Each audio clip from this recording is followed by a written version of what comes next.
আইপিএলে ওপার বাংলার দলে এপার বাংলা ক্রিকেটারের খেলাটা এক অন্যরকম আবহ সৃষ্টি করে।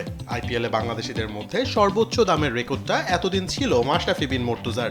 তবে 2026 আইপিএল এর মিনি অকশনে সে রেকর্ডটাই ভেঙে দিল Kolkata knight riders. Cutter master মোস্তাফিজকে 9 কোটি 20 লাখ রুপিতে দলে নেয় শাহরুখের দল। এরপরই একটি বিষয় নিয়ে আলোচনার টেবিলটা সরগরম, তা হলো এনওসি। বাংলাদেশি ক্রিকেটারদের পুরো সিজন পাওয়া যায় না আইপিএলে, এমন অভিযোগ অনেক পুরনো। তবে মোস্তাফিজের জন্য আছে সুসংবাদ।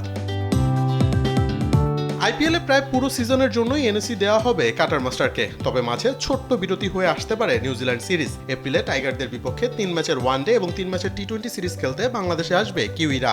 সেই সিরিজে ওয়ানডে খেলার জন্য মোস্তাফিজকে রাখা হবে দলে। 3 ম্যাচের সিরিজ খেলতে দেশে আসবেন ফিজ। সিরিজ শেষে আবারও যোগ দেবেন কলকাতার ডেরায়। খবরটি নিশ্চিত করেন বিসিবির অপারেশনস কমিটির চেয়ারম্যান। প্রায় পুরো আইপিএলের সুযোগ পাবে। মাঝখানে আমাদের একটা ইম্পর্টেন্ট সিরিজ আছে, সেখানে হয়তো ওকে আমরা 8-10 দিনের জন্য ছাড়বো না। নিউজিল্যান্ডের সময় আমরা ওকে ওডিআই সিরিজের সময় রাখবো।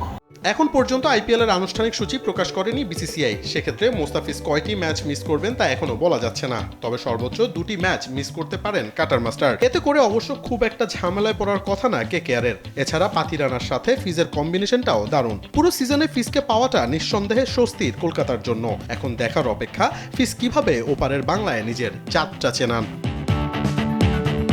মোহাম্মদ আদনান, দেশ টিভি, ঢাকা।